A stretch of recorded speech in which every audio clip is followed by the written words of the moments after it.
Hello, I'm Elaine the Christmas Elf, and welcome to Story, Science and Secrets, the special festive edition.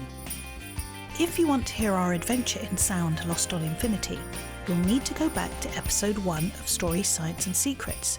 But for everyone else, we've got another little story for you. It's a Christmas story about how Steve, Hello, Matthew, and I first met Rockford the dog in Battersea one Christmas time, and how that started us out on an amazing journey that would lead to, well, here, to you right now. It's true, because you see, the story of Rockford's Rock Opera and Lost on Infinity all began many Christmases ago with a song we recorded for Battersea Dogs and Cats Home in London to raise money for their charity. and so everyone knows what we're talking about, I think we need to hear the song. It's called Christmas Morning, or Rockford's Christmas Song, and it goes a lot like this.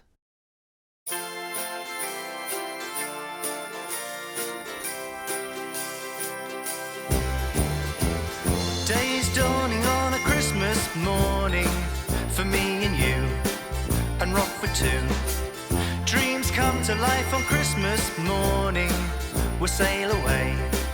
It's Christmas Day, but won't you come and see what Santa's left under the Christmas tree? Come calling on a Christmas morning with me. Snow's falling on a Christmas morning on me and you, and Rockford too. In love with life on Christmas morning, we'll sail away. It's Christmas Day, but won't you come and see what Santa's left under the Christmas tree? Come calling on a Christmas morning with me. La la la la la la la. There you go. We'll play more of it later. Catchy, isn't it? It is just a bit. Anyway, Elaine and I recorded the song and made an animated video, which you can still find on our website and online. And it got into the charts too. And what number did it get to? 49? I'm sorry, what was that? It got to number 49. Yes, but we were up against Wham and Paul McCartney and Mariah Carey and Slade and Live Aid and Bing Crosby and Wizard, And it was still climbing the charts right up to the 25th of December, when... Well, after Christmas, as happens after Christmas, everything stopped. Yeah, I mean, after all, who wants to hear a Christmas song after Christmas? Right, and so it seemed we'd have to wait another year until Rockford could return. But then, after Christmas, lots of people wrote to us and said, we want more Rockford. So we recorded some new songs, including Rockford's Summer, which you can download for free on our website, and we thought about writing a story, but we didn't really know what it would be about. But then, on a cold winter's night, in a strange dream, I was visited by a group of weird talking animals, including a large and very rude insect. You! Yes, you! Human! You're going to write a story about the island of infinity where all the extinct animals go. Go on, do it now.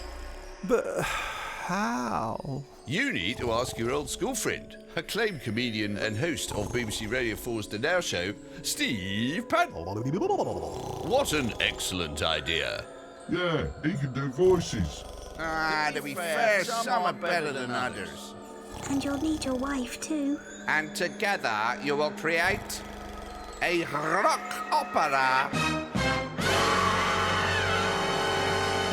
But I don't like opera. It's not that kind of opera, you fool. It's like a story with songs, but that's not important. And you'll change its name later anyway. Oh, and before I forget, it needs a dog in it. And a boy, named after a synthesizer. And I'd also like to play the guitar. Is that all right? And it will bring peace and harmony to all the world. All the world.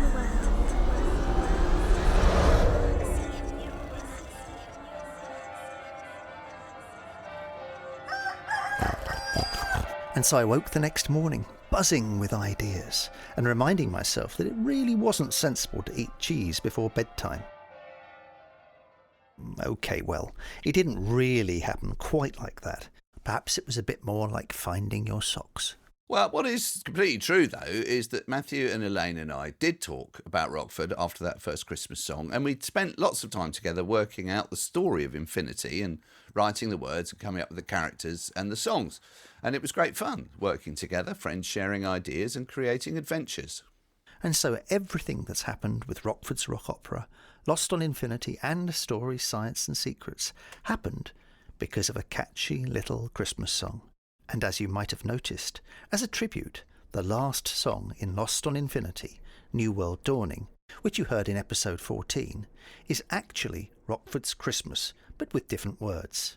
It seemed only right that this should be our final song. Plus, you were too lazy to write a new one. Well, yes, there is that too. Anyway, with all this in mind, because now you know how very important they are in the history of our story, we're very happy to welcome a special guest to Story, Science and Secrets from Battersea Dogs and Cats Home. That makes it sound like it's a dog. It's not a dog, though. It's a person. And they're going to tell us a little more about what the home does, not just at Christmas, but all year round. It'd be great if it was a dog. So here's our special guest from Battersea Dogs and Cats Home. So, tell us more. Well, they do valuable work. No, he's a real person. He is a real person. Hi, I'm Tyrone McDaid, and I'm one of the rehoming and welfare coordinators here at Battersea. So basically, I rehome dogs. Hi Tyrone, thanks for joining us. Now, in Lost on Infinity, we met a Battersea Dogs home dog being walked in Battersea Park. So do all Battersea Dogs home dogs get walked in Battersea Park? Most of them, it depends on the dog. Obviously, not every dog wants to go on long walks or go to a park where maybe there's a lot of people or other dogs around. But we try and get most dogs out on a daily basis to the park, near the park, or even around Battersea Power Station. It's nice for them to go out and meet other dogs, other people, and see a different environment that's not a kennel environment. So how many cats and dogs do you look after and rehome every year? In 2022, we directly cared for 2,278 dogs and 2,253 cats. So, Ty, what's your role at the charity? So my main role is to basically get to know the dogs as well as the customers. So we register customers who want to rehome our dogs. We'll go through, ask them a whole bunch of questions, find out what they're looking for, what kind of setup they have for the dogs. And then obviously, as we've assessed the dogs in their time here at Battersea, we kind of know what the dogs are looking for and the kind of homes that they want and the type of people that they would suit. And we try and match them up. It's kind of like a dating game, but in terms of rehomings. So tell us a bit more about rehoming. Rescue is the best breed, in our opinion. These dogs haven't either had the best start in life or their circumstances have changed and they're here through no fault of their own. They've got amazing personalities. They might not be a pedigree, but they need a home just like every other dog. And you're bound to get a dog that's full of character, full of life, and a great addition to the home. And who's your current oldest resident at the home? We actually just rehomed one of our oldest residents. She was 14 years old. She basically lived in the same home for her whole life. There was a change of circumstances. The owners could no longer keep her, so they said, can you help her find a new home? She came in, she was quite shut down. Such a big change coming from a home into a kennel environment. We put her on foster with some of our lovely foster carers, and they got her to come out of her shell a bit more. Her personality started to shine through. And based on what we've seen from her in the foster home, we were able to match her up with a lovely home.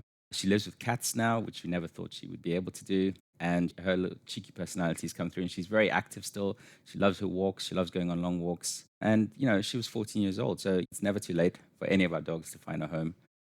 And we're sure there must be loads of stuff that goes on at Battersea all the time, but is there anything that sticks in your mind as memorable? Actually, something that's quite memorable recently was we had 2 Maine Coon cats, and we've got a new hydrotherapy center that's just been opened. And they were giving the cats hydrotherapy enrichment. From our office, you can see the hydrotherapy pool, so we could see the cats swimming around, splashing around in the pool, which is obviously is not something you would expect. Wow. No. Maine Coons, they're really big, aren't they? They're very big cats. Yes, that's right. They'd come in with some issues with their front paws. I think they were a little bit twisted, and so we were giving them hydrotherapy to help rehabilitate them so that they could walk properly, didn't have any issues. But they loved it. So that thing about cats not liking water, if you actually give them a hydrotherapy pool, that kind of goes away. Yeah. They sound like lucky cats. Yeah. There are obviously lots of dog and cat lovers out there, so how can members of the public get involved in supporting the work of Battersea Dogs and Cats Home, or any animal rescue centre? You can sponsor a kennel, you can sponsor a dog, you can get involved with fundraising at school events, bake sales, there are fun runs, muddy dog challenges. There's so many ways of raising money. Maybe even put on your own rock opera at school and charge people to come watch it. That's a good idea. And what advice would you have for anyone thinking of adopting a dog from Battersea Dogs Home, or indeed from any rescue organisation? Be prepared. It's a big decision. It's a lot of responsibility to look after dogs, so be prepared. You're inviting a new member of the family into your home. You know, treat them as a family member. They need their walks, they need their food, they need their enrichment, they need to kind of meet and socialize with other dogs, other people. And so just be prepared that it's going to take time. It's not a quick thing. And it's, a lot of responsibility. Be ready for that. It's all about positive reinforcement, lots of rewards, lots of treats, and working at the dog's own pace and own schedule as well. You don't want to force the dog to learn something when he's not, just like if you're at school, you know, if you're not quite ready to learn, then you're not going to learn. Yeah. Or the dog might be busy in the hydrotherapy pool at the moment. Yeah, exactly. I can fit you in later. Thanks so much, Ty, for your time today. It was brilliant to have you on because Battersea Dogs and Cats Home was, as we've said, so central to the start of our story. And it is a brilliant organisation. So thanks very much. Thank you. And Thank you for having me. Thank you. It's been lovely. Bye-bye. Bye. Bye. Tyrone was also telling us earlier that Christmas is a very busy time for the home, because although people understand that Christmas isn't a good time to rehome dogs and cats, a lot of animals go missing and are rescued during the festive season. Our very own Kenny the cat is, as we've told you, a rescue cat. So giving an animal a home is a wonderful and rewarding thing to do. Kenny! No, Kenny, stop! Kenny, come down! Oh, no, Kenny, no.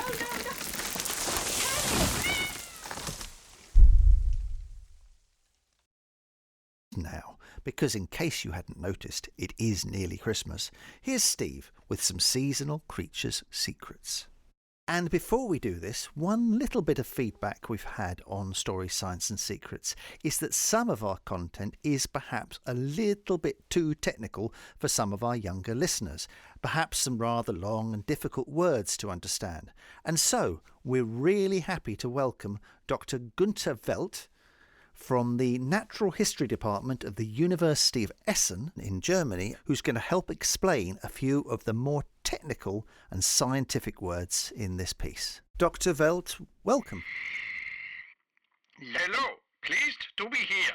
And just to explain how we're going to do this, whenever Dr. Welt hears a word that he feels needs explanation, he's going to push a buzzer which he's got with him. That's it, and he'll then provide the explanation. Okay, if everyone's ready. We had a few problems with the telephone line earlier, but hopefully everything will work. So here we go.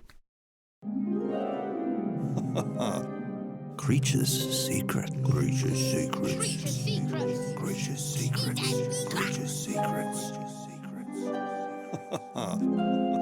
What? Creatures secrets. Ooh. The story of fireflies and how they're brightening up LEDs.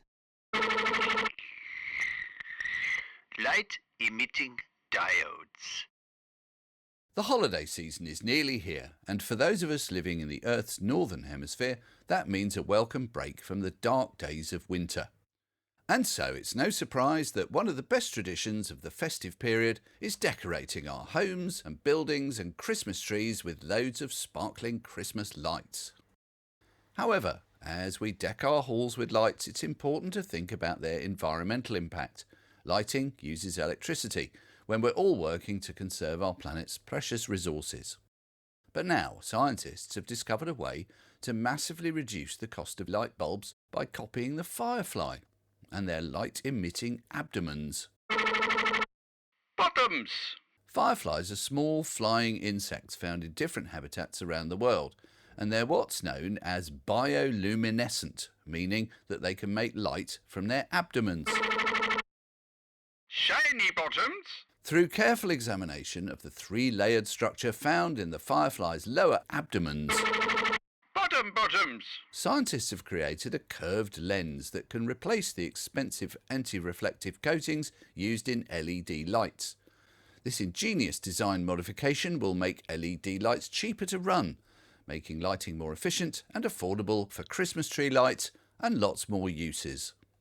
So this holiday season, as we enjoy our Christmas sparkles, let us celebrate the fireflies' bioluminescent Bombs. lighting our path to a brighter, more sustainable future. And thank you, Dr. Velt. Bottom. I told you we shouldn't have had him on. Now, since we've been talking about socks and how they're a bit like ideas, and of course there's nothing more Christmassy than socks, in the Sweet Apple family anyway, we wanted to quickly share some news with you. A recent study, An important study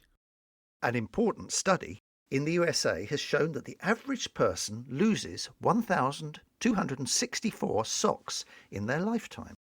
So if ideas are really like socks, and they are. They definitely are. there's an awful lot of them out there, lost and just waiting for you to discover. One amazing creature that we haven't really mentioned on Stories, Science and Secrets so far is the spider. There are lots of remarkable things about these 8-legged arachnids, and lots of biomimicry stories about them, like how they're helping scientists create incredibly strong materials, bandages for hospitals, new types of sound speakers, and loads more. But in Eastern Europe, spiders are forever associated with Christmas. And they were the inspiration for one of our most popular Christmas decorations. And it all starts with a Christmas tale. A long time ago, in a little village in Germany, there lived a poor widow with her 3 children. It was nearly Christmas, and the children were very excited, longing to decorate their humble little cottage and for the festivities to begin. But the family was so poor they couldn't even afford to decorate their Christmas tree, which they had cut in the forest. And so they watched, sadly, as the other children in the village got ready for Christmas, decorating their trees and homes with all sorts of candles, bright ornaments and sparkling decorations. The widow longed to be able to do the same, and, determined to give her children a happy Christmas, she decided to make do with what little they had. And so together the family worked to decorate their little Christmas tree with the only modest handmade decorations they could find, pine cones and stars made from paper and dry leaves. It wasn't very pretty, but their Christmas spirit made it special.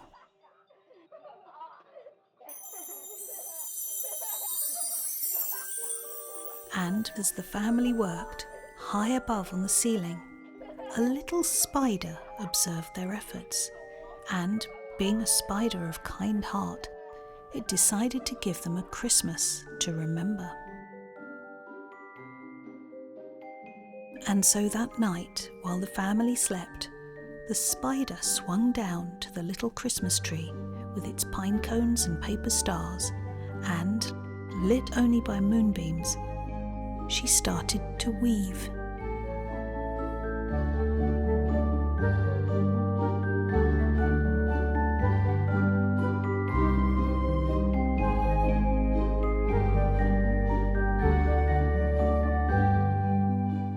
On Christmas morning, the children awoke to the most magical sight. Their Christmas tree was covered in the most beautiful, delicate, glistening spider webs that sparkled like gold and silver in the morning light.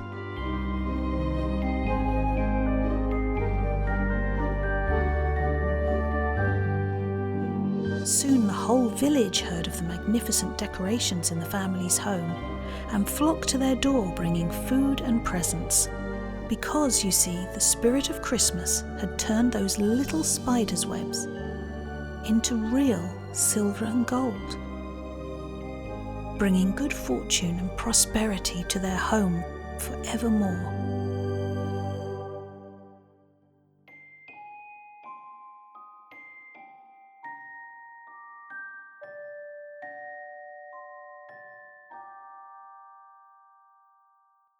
And so, over the years, this heartwarming tale of the Christmas spider spread throughout Germany and beyond, and, over time, it became a cherished Christmas legend passed down through generations. And that's how the story of the Christmas spider inspired the use of tinsel to decorate our Christmas trees, adding a touch of magic and sparkle to celebrations across the world. And all because of a little legend about a spider. In our story notes, you'll find links to all our stories, plus links to Rockford's Christmas video, made 65 million years ago, together with lots of free puzzles, games, and Rockford Christmas freebies. But for now, we'd like to thank you all again for listening, and to wish you a very, very, very happy Christmas. From me, Matthew, Steve, Goodbye. Kenny the cat, who, if you look in our story notes, really has just climbed up the Christmas tree. And because, up until Christmas Day, you can never have enough of a catchy little Christmas song, here's Rockford's Christmas song once more. And you can find it on Apple, Spotify and Amazon Music too. Happy Christmas! See you next year. Days dawning on a Christmas morning for me and you and Rockford too. Dreams come to life on Christmas morning. We'll sail away. It's Christmas Day, but won't you come and see what Santa's left under the Christmas tree? Come calling on a Christmas morning with me. Snow's falling on a Christmas morning on me and you and Rockford too. In love with life on Christmas morning, we'll sail away. It's Christmas Day, but won't you come and see what Santa's left under the Christmas tree? Come calling on a Christmas morning with me. La la la la la la la la. La la la la la la la la. But won't you come and see what Rockford's done under the Christmas tree? Come calling on the Christmas morning with me. Come calling on a Christmas morning with me and you and Rockford too. Remember me on Christmas morning, we'll sail away. It's Christmas Day, but everyone come see what Santa's left for you and me. Come calling on the Christmas morning.